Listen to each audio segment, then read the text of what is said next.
नमस्कार। MP debate में आपका स्वागत है। दावे अपने अपने। बीजेपी को लग रहा है कि 2019 रिपीट होगा।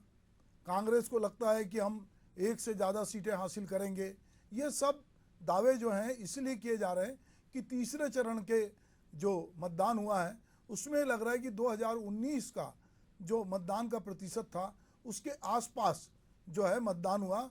पहले चरण में जो कम मतदान हुआ और दूसरे में कम हुआ, तो इससे कहीं ना कहीं अलग अलग तरह की कवायद लगा रही जा रही थी। तो लोकसभा चुनाव के तीसरे चरण में जो मध्य प्रदेश की 9 सीटों पे अच्छी वोटिंग ने सबको एक फील गुड फैक्ट जो है वो करा दिया है। पहले चरण में 68.05 और दूसरे चरण में 58.66 प्रतिशत वोट डाले गए थे, जबकि तीसरे चरण में 66% जो हैं वोट डाले गए हैं। यह 2019 के औसतन 66.88% मतदान के लगभग पहुंच गया है। मतदान का ग्राफ बढ़ने का चुनाव आयोग ने जो है उससे उनको राहत की सांस ली, क्योंकि चुनाव आयोग ने भी काफ़ी पहल की थी कि वोटिंग का परसेंटेज बढ़े। तो बीजेपी और कांग्रेस को भी अपनी अपनी संभावनाएं दिख रही हैं। कांग्रेस वोटिंग प्रतिशत में बढ़ोतरी को बीजेपी के खिलाफ बता रहा है, तो वहीं बीजेपी जो है इसको अपने समर्थकों की मेहनत मान रही है। उधर जानकारी ये कह रहे हैं कि भाजपा का प्रदर्शन पहले और दूसरे चरण के मुकाबले तीसरे चरण वाली सीटों पे ज़्यादा बेहतर हो सकता है। कांग्रेस का मानना है कि तीसरे चरण में जनता महंगाई और बेरोजगारी के खिलाफ वोटिंग कर रही है। जनता इंडियन गठबंधन लाने के लिए वोटिंग के लिए निकली है। इसके विपरीत बीजेपी का दावा है कि कांग्रेस समर्थक निराश और नाराज हैं, इसलिए मतदान के लिए घरों से नहीं निकले, जबकि मोदी की गारंटी पे मोहर लगाने के लिए बीजेपी समर्थक जो है बूथों पर लाइन लगाकर वोट दिया। दलों के दावे कुछ भी हों, मतदाताओं के मन की बात से पर्दा 4 जून को उठेगा। हम आज इसी मुद्दे पर चर्चा करेंगे, लेकिन उसके पहले देखते हैं कि जो राजनेता है उनके अपने अपने क्या दावे हैं, क्या प्रतिक्रिया है। तो चलिए पहले उसको सुन लेते हैं। देखिए, लोकतंत्र का पर्व है और जिस तरीके से 2 चरणों के चुनाव हुए उसके बाद जनता का जो रुझान है वो साफ साफ है कि बेरोजगारी और महंगाई पर जनता वोट कर रही है। जनता जो है, किसान वर्ग हो, चाहे कर्मचारी वर्ग हो, चाहे युवा वर्ग हो, पूरे तरीके से अब त्रस्त हो चुका है 10 साल की मोदी और शाह की सरकार से। और आप देखेंगे कि जो जहाँ भी मतदान हो रहा है वो इंडिया गठबंधन को लाने के लिए हो रहा है, कांग्रेस की सरकार को लाने के लिए हो रहा है। भारतीय जनता पार्टी की जो तानाशाहीपूर्ण रवैया चल रहा है इस देश में, प्रदेश में जहाँ भी है, वो दादागिरी, गुंडागर्दी साफ साफ दिख रही है। किस तरीके से दादागिरी दिखा रही है भाजपा की सरकार। अब जनता उससे त्रस्त हो चुकी है और जनता एक बड़ा बदलाव करने जा रही है। 4 जून को एक ज़बरदस्त रिजल्ट आएगा जो बताएगा कि ये तानाशाह सरकार किस तरीके से गिरने वाली है। देखिए, हमारा तो ये मानना है कि भारतीय जनता पार्टी का जो मतदान है वो पूरा हुआ है। मतदाताओं ने निकलकर अपना उत्साह उमंग के साथ मतदान भी किया है। जहां वोट प्रतिशत कम हुआ है, ये कांग्रेस का वोट प्रतिशत कम हुआ है। जो मैं पहले कह रहा था कि जिस प्रकार से कांग्रेस पार्टी का चरित्र, जो दोहरा चरित्र है, देश विरोधी चरित्र है, जो संविधान का विरोध करता है, जो अपने प्रत्याशियों को लड़ाई लड़ने के लिए तैयार नहीं कर पाया, अपने प्रत्याशियों की लड़ाई में उनका नेतृत्व बाहर रहा, तो ये बताता है कि मतदाता ने भी उनका साथ छोड़ दिया है और भारतीय जनता पार्टी का मत प्रतिशत जो है वो बढ़कर आएगा। चुनाव में आप देखिएगा जो परिणाम आएंगे वो अधिक और सर्वाधिक रहेंगे और ऐतिहासिक जीत की तरफ भारतीय जनता पार्टी बढ़ रही है। तो अब सवाल है कि दावे अपने अपने हैं, तो चलिए पूछते हैं। हमारे साथ जुड़े हैं घनश्याम पिनोरिया जी, पूर्व एमएलए हैं बीजेपी से। हमारे साथ शैलेंद्र पटेल जी हैं, वो भी पूर्व एमएलए हैं कांग्रेस से। और हमारे सहयोगी राकेश शर्मा। तो तीनों का स्वागत है। घनश्याम जी, सबसे पहले कि ये जो तीसरे चरण का मतदान हुआ है 9 जगहों पर, इसको लेकर आप लोग उत्साहित हैं, तो किस तरह का उत्साह है, किस तरह का फीडबैक है आपके सामने, और अब आप क्या कह रहे हैं कि 29 के 29 पे कायम है कि अभी 1-2 आगे पीछे हो रहे हैं? नहीं, देखिए मिश्रा जी, भारतीय जनता पार्टी तो प्रारंभ से ही 29 की 29 सीटें मध्य प्रदेश की और 400 पार एनडीए और भारतीय जनता पार्टी 370, ये लक्ष्य लेकर के जो हम लोग चले हैं, कार्यकर्ता जो चले हैं, और इसलिए बूथ स्तर पर भारतीय जनता पार्टी ने मेहनत करी है।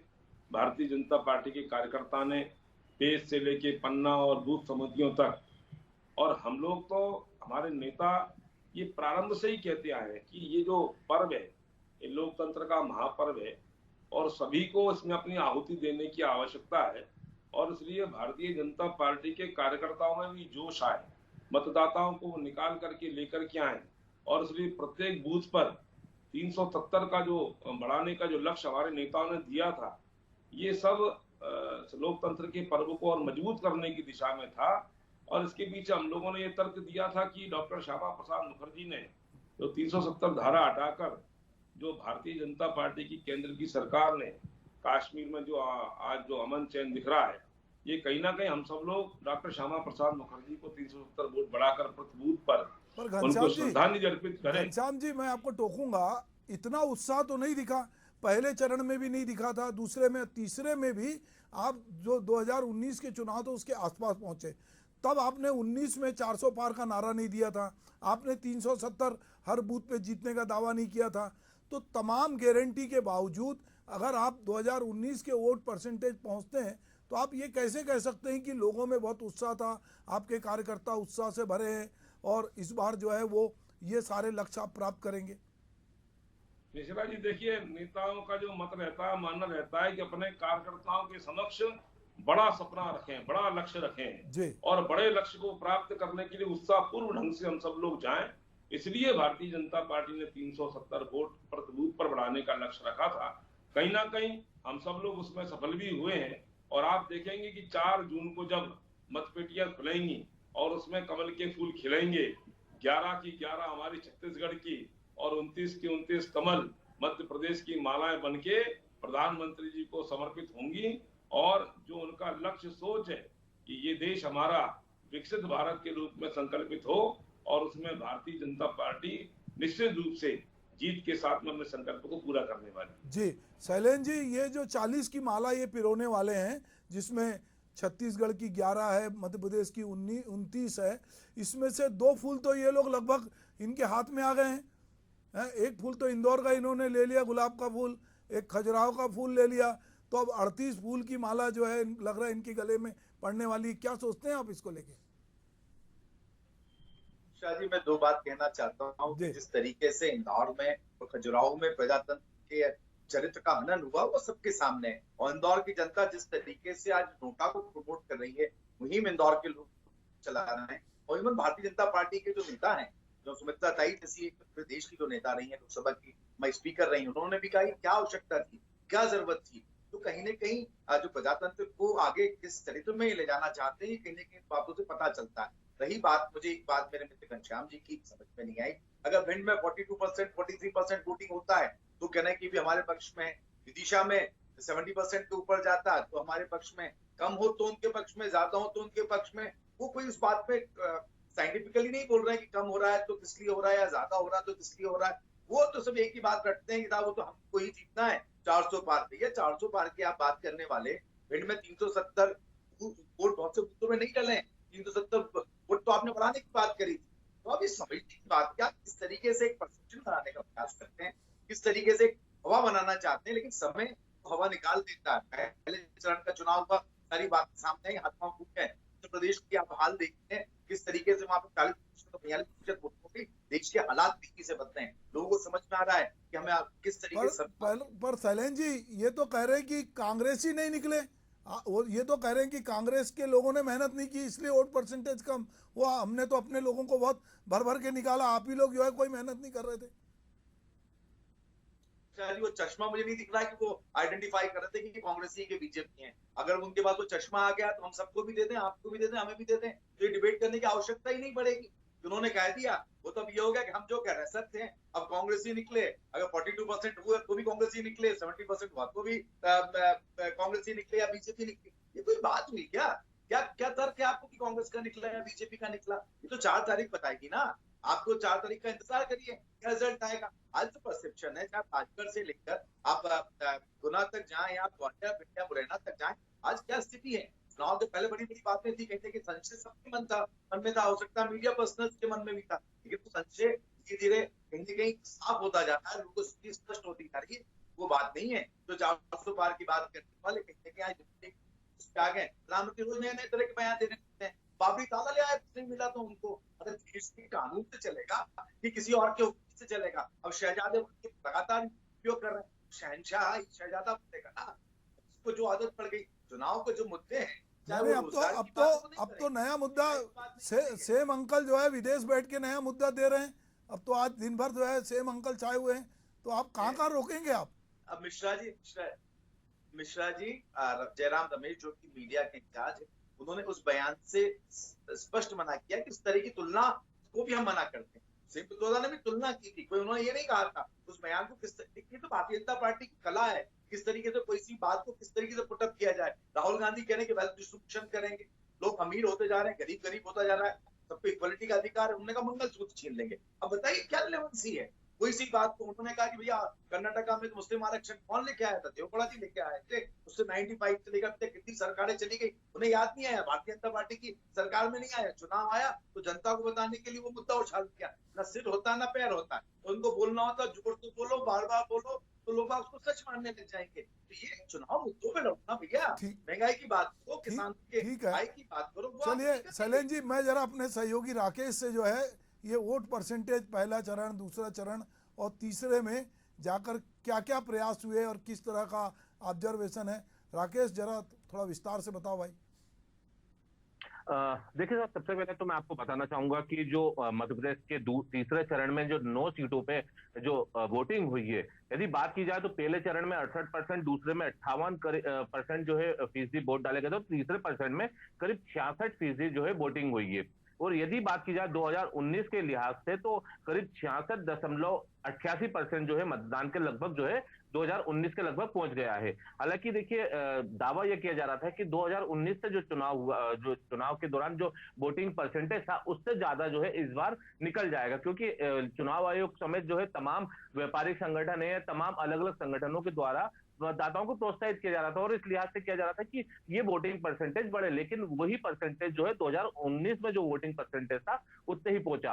हालांकि दूसरी ओर यदि बात की जाए तो देखिए, पहले चरण की जो 6 सीटों पे 2019 के मुकाबले 8% और दूसरे चरण की 6 सीटों पे 9% की वोटिंग कम हुई है। इसके अलावा यदि बात की जाए तो ये जो 9 संसदीय सीटों का यदि गणित माना जाए तो 72 जो विधानसभा सीटें इन 9 संसदीय सीटों पे आती है, अंतर्गत आती है। और यदि 5 महीने पहले जो विधानसभा चुनाव हुए थे तो उनमें 9% कम वोटिंग हुई है। यदि बात की जाए, देखिए 9 संसदीय सीट है, इसके अंतर्गत 72 विधानसभा सीटें आती हैं, और यदि विधानसभा चुनाव से तुलना की जाए तो 9% वोटिंग कम हुई है। ये बड़ी आश्चर्यजनक बात है। दूसरी ओर इनमें 49 सीटों पे जो है बीजेपी के विधायक है और 23 सीटों पे कांग्रेस के विधायक है। और यदि बात की जाए तो सीएम विदिशा सीट से बात की जाए तो पूर्व मुख्यमंत्री शिवराज सिंह चौहान, इसके अलावा दिग्विजय राजगढ़ से जो है दिग्विजय सिंह और केंद्रीय मंत्री ज्योतिरादित्य सिंधिया जो है गुना सीट पे जो है वो चुनाव लड़ना है। लेकिन यदि इन सीटों की बात की जाए तो लगभग 70% इन सीटों पे जो है वोटिंग हुई है। इसके अलावा यदि बात की जाए तो जो नए आंकड़े जो सामने जो जानकारी आ रही है, जो वोटिंग खत्म होने का जो निर्वाचन आयोग ने जो आंकड़े जारी किए थे, उसमें सबसे कम जो वोटिंग बताई गई थी वो भिंड में बताई गई है, करीब 54.87%। और यदि जो पिछले चुनाव के हिसाब से करीब 0.45% कम है। और यदि विधानसभा चुनाव क्षेत्र के हिसाब से देखा जाए तो भिंड में करीब 12% वोटिंग जो है कम हुई है। तो माना जा सकता है कि भिंड में जो है इस बार मतदाता बाहर नहीं निकला है, और यही कारण है कि इस बार ग्वालियर चंबल संभाग में सबसे कम वो जो वोटिंग हुई है वो भिंड संसदीय सीट पे हुई है। और यह जो कम वोटिंग होना जो है दोनों ही राजनीतिक दल, यदि देखिए इसको राजनीतिक दलों के लिहाज से देखे जाए तो राजनीतिक दल हर कम वोटिंग को भी जो है अपने लिहाज से देखते हैं, वो मानते हैं कि कम वोटिंग हुई है। पीछे चलते हैं, थोड़े दिन पहले घनश्याम जी आपके अमित शाह जी ने एक समीक्षा की थी, जब 2 चरण में वोट परसेंटेज कम हुआ था तो ये बात बाहर निकल के आई थी कि जो नेता हैं अगर उनके यहाँ वोट परसेंटेज कम हुआ तो बाद में समीक्षा होगी, और जिन लोगों को बहुत पद की उम्मीद है या मंत्री बने उनके कामकाज की भी समीक्षा होगी। अब जैसे कि हमारे सहयोगी राकेश बता रहे हैं कि विधानसभा की तुलना में अभी जो है वो वोट परसेंटेज कम हुआ है। पिछले अगर हम 19 की बात करें तो लोग कहते थे कि 19 में सर्जिकल स्ट्राइक हुई थी, लोगों को राष्ट्रभक्ति के चाशनी के साथ लोग बहुत आगे बढ़कर आए थे। अब इस बार तो गारंटी है, मोदी की गारंटी पे आपने विधानसभा चुनाव लड़ा, वही गारंटी अभी भी थी।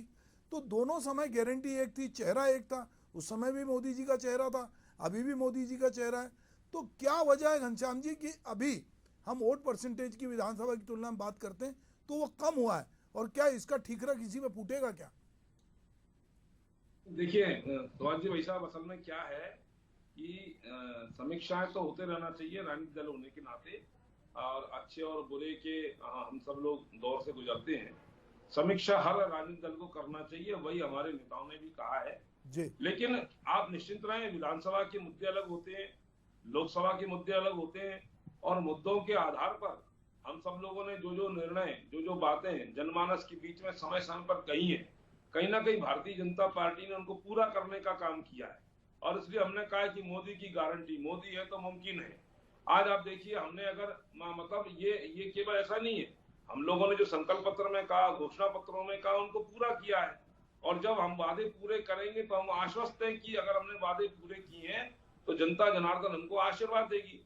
और इसलिए आपने जैसे कहा कि पिछली बार सर्जिकल स्ट्राइक वाला मामला था, आज भी हम देखेंगे तो अगर हमने ये कहा था उस समय कि भव्य राम का मंदिर बनेगा, और आज आप देखेंगे कि उसका भव्य शुभारंभ भी हुआ, तमाम सारे लोगों ने उसकी सराहना भी की, कांग्रेस के लोगों ने उसका बहिष्कार किया, जनता ने उस बहिष्कार का उनको पारितोषिक दिया ही होगा, आप निश्चिंत रहे। लेकिन मैं निवेदन करना चाहता हूं कि देखिए, चाहे वो 70 वर्ष के बाद वाले सभी हमारे बुजुर्गों को आयुष्मान कार्ड से जोड़ने वाली बात हो, या 5 लाख रुपए तक का हमने इलाज कराने की बात कही हो, या किसानों के खाते में और प्रधानमंत्री जी के माध्यम से राहत राशि पहुंचने का मामला हो, या लाडली बहना के खातों में हमारा जो है निधि देने का, ये सब बातें जो भारतीय जनता पार्टी ने कही है, अक्षरशः उनका पालन किया है। और इसलिए जो विकास की बात हो, देश को आगे बढ़ाने की बात हो, ये सब विषयों पे हम कहीं ना कहीं खड़े उतरे हैं। और इसलिए हमको लगता है कि भारतीय जनता पार्टी को जनता जनार्दन, प्रधानमंत्री मोदी जी को आशीर्वाद देने वाली है, और इसलिए हम सब लोग आश्वस्त हैं इस बार फिर मोदी सरकार। ये बात ध्यान में रख के हम सब शैलेंद्र जी, राम को 14 साल का वनवास हुआ था, आप राम की अवहेलना कर रहे हैं। आप वहाँ की सत्ता से, आपको सत्ता दी थी लोगों ने, जनता ने, पर आप वो सत्ता संभाल नहीं पाए, और आपको जो है सत्ता से बाहर हुए भी 14 साल हो गए मध्य प्रदेश की सत्ता से, और अब फिर ये 19 साल मतलब और 5 साल के लिए जनता ने आपको दूर किया। लोकसभा में बीजेपी कह रही कि हम 29 की 29 सीट जीतेंगे, और बीजेपी सबका साथ सबका विकास की बात भी करती थी, पर वो बार बार आप पे, प्रधानमंत्री मोदी से लेके बीजेपी के तमाम नेता ये आरोप लगा रहे हैं कि आप जो है अल्पसंख्यक का कार्ड खेल रहे हैं, आप आएंगे सत्ता में तो आप जो है इनकी साइकिल भी छीन के लोगों को दे देंगे। वो कह रहे हैं कि 10 एकड़ ज़मीन होगी तो 5 छीन के दे देंगे। लगातार कांग्रेस को घेरने की कोशिश जो है बीजेपी कर रही है। तो ये जो कांग्रेस, आपको लग रहा है कि ये जो वोट परसेंटेज कम हुआ है, ये कांग्रेस के पक्ष में है?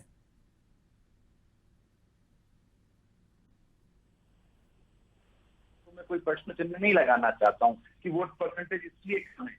विनिमय अगर कम हुआ है तो वो कुछ और के पास का वो नहीं है। रही बात मोदी जी की गारंटी की, तो जो उन्होंने विधानसभा चुनाव में गारंटियां दी हैं, वो गारंटियां फेल हो गई हैं। 27 रुपए कुंटल गेहूं क्या खरीद रहे हैं क्या?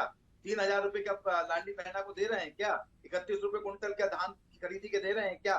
टन की 450 रुपए कर दी है क्या? जब ये सारी चीजें नहीं हुई हैं, जनता में एक आक्रोश है कि ये झूठ बार बार बोलते हैं, हमारा वोट ले लेते हैं, और वोट लेने के बाद में कहीं से कहीं तक उनकी पूर्ति नहीं करते, इसलिए नाराजगी है। और इस नाराजगी के कारण मोदी जी से और भारतीय जनता पार्टी से खफा है। चुनाव अगर आपने मोदी के नाम से लड़ रहे हैं, क्योंकि उनके जो सांसद हैं उनकी कोई उपलब्धि तो है ही नहीं। आप जहां भी देख लेंगे जो सांसदों को डिफीट किया, उनका किस तरीके से विरोध उनके क्षेत्र में था, चाहे बैतूल देख लें, चाहे राजगढ़ देख लें, या कहीं और भी आप जाएंगे, हर जगह उनके सांसदों का विरोध था, लोगों की भारी नाराजगी थी। तो सांसदों से नाराजगी अपनी जगह थी। और जो मोदी जी ने जो गारंटियां पूर्व में, अभी हाल ही के चुनाव में नहीं, मैं 2014 की गारंटियों की बात नहीं करता हूँ, तो उस गारंटी के दौरान जो उन्होंने कहा था कि किसान की आय दुगनी हो जाएगी, 15 लाख आ जाएंगे, 2 करोड़ नौकरी दे देंगे, तमाम तरह की बातें कि हमें काला धन आ जाएगा, ये सब बातें सिर्फ खोखली रह गई, थोती रह गई है। लेकिन आज जनता समझती है, और जिस तरीके से संविधान बदलने की बात इनके नेताओं ने बार बार करी है, और वो उनका मंशा बार बार बाहर निकल कर आई है। लोग चाहते हैं कि हम प्रजातंत्र में विश्वास रहे और हमारा वोट देने का अधिकार रहे, चाहे वो सूरत की घटना हो, चाहे इंदौर की घटना हो, चाहे खजुराहो की घटना हो, लोगों में एक चेतना जी लेवल तो वो डराने धमकाने का काम करते हैं। नीचे लेवल पर कहीं ना कहीं वो जो नीचे के अधिकारी होते हैं, एसडीएम होता है या तहसीलदार होता है, उनके थ्रू वो कहीं ना कहीं कोशिश करते हैं।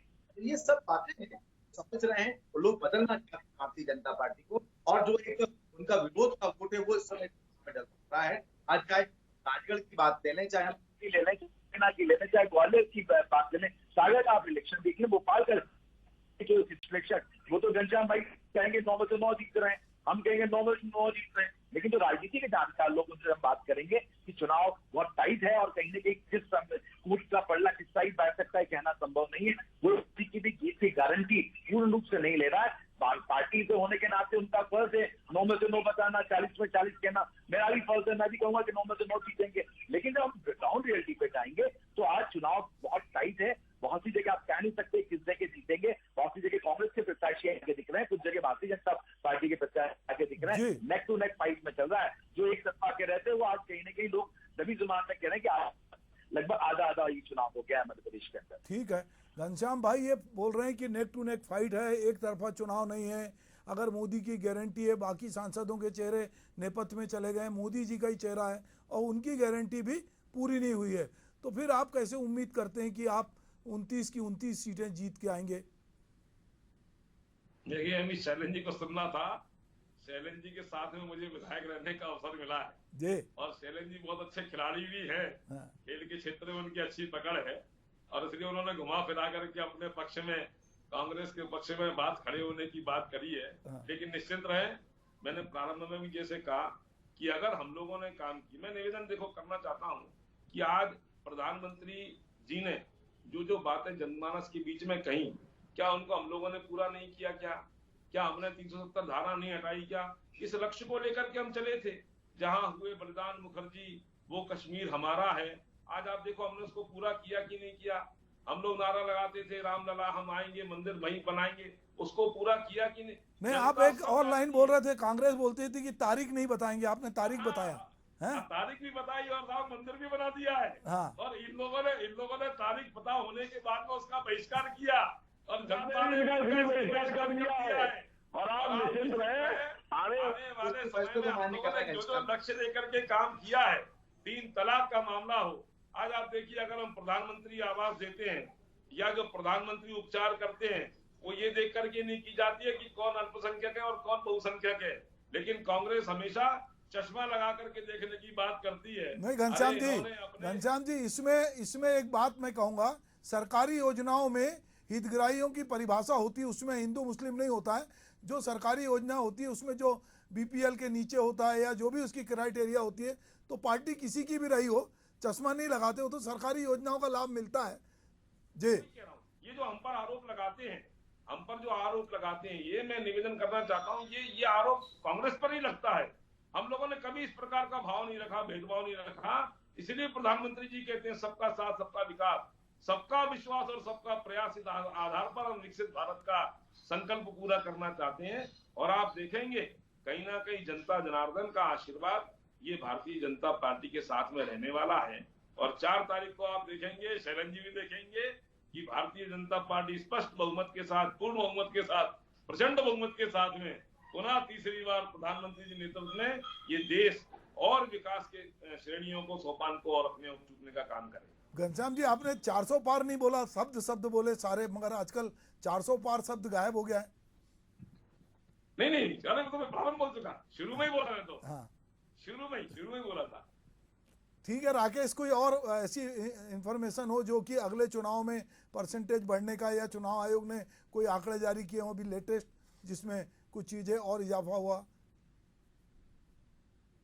देखिए सबसे बड़ी बात यह है कि तीसरे चरण के जो चुनाव होने वाले हैं उसको लेकर निर्वाचन आयोग ने जो है अपनी तैयारियां तो शुरू कर दी हैं। कल जो प्रेस कॉन्फ्रेंस जब शाम को 6:30 बजे चुनावी आंकड़े बताने के लिए, मतदान प्रतिशत बताने के लिए की गई थी, उस दौरान जो है कई पत्रकारों ने मुख्य निर्वाचन पदाधिकारी से पूछा भी था कि तीसरे चरण के, चौथे चरण के चुनाव के लिए क्या अब आपकी तैयारियां हैं। हालांकि देखिए तीसरे चरण के चुनाव के लेकर ही जो है निर्वाचन आयोग ने बूथ चले अभियान करके जो है एक अभियान शुरू किया था और इसको लेकर जनमानस में एक अच्छी पेट बनाने की कोशिश की थी। और यदि बात की जाए 9 संसदीय सीटों पे तो इस पे कुछ असर देखने को मिला है। दूसरी ओर यदि बात की जाए, देखिए इस बार तीसरे चरण के चुनाव में यदि बात की जाए, गर्मी का असर तो तीखापन देखने को मिला ही है, लेकिन जिस प्रकार से पहले जो एक बताया जा रहा था कि पहले और दूसरे चरण में शादी ब्याह का सीजन था और ये गर्मी का तीखापन था, इसी कारण से मतदाता घर से बाहर नहीं निकले, लेकिन इस बार तीखापन होने के बावजूद, गर्मी का तीखापन था, कल राजधानी भोपाल में ही 42.5 डिग्री जो है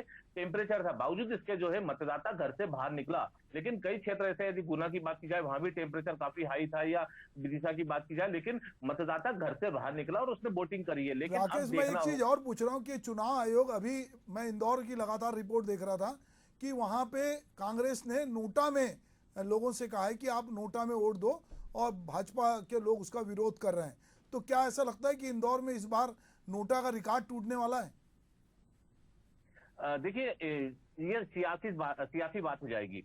दरअसल हुआ क्या है कि जिस प्रकार से कांग्रेस के प्रत्याशी अक्षय क्रांति बम जो चुनावी मैदान में थे, उन्होंने अपने कदम पीछे खींच लिए और अपना जो नामांकन दाखिल किया था वो वापस ले लिया था, जिसके बाद जो है कांग्रेस अब इस फ्रंट फुट के साथ सामने चल रही है कि वो मतदाताओं से अपील कर रही है कि आप नोटा को जो है वोट दें। दरअसल देखिए, ये एक सियासी चाल, जो सियासत के तहत जो चाल होती है, उसके तहत जो है कांग्रेस अब चुनावी मैदान में आ रही है और वो मतदाताओं से आग्रह कर रही है कि जिस प्रकार से बीजेपी ने जो उनके साथ सियासी खेल खेला था, अब वो मतदान के जरिए जो है वो जवाब दे। अब इसी को लेकर जो है तमाम जगहों पे जो है, कई जगहों पे यदि कई ऑटोज होते हैं, सार्वजनिक परिवहन के जो साधन होते हैं, उनके पीछे जो है होर्डिंग्स लगाए जा रहे हैं और मतदाताओं से अपील की जा रही है कि वो नोटा को चलिए, हम उम्मीद करते हैं राकेश, शैलेंद्र जी और घनश्याम जी कि जो चौथा चरण का मतदान होगा वो तीनों चरण से ज्यादा लोग उसमें वोट डालेंगे, और वोट चाहे किसी को डालें, घनश्याम जी को लगता है कि उन्हीं की पार्टी को वोट दे रहे हैं, और शैलेंद्र जी आपको लगेगा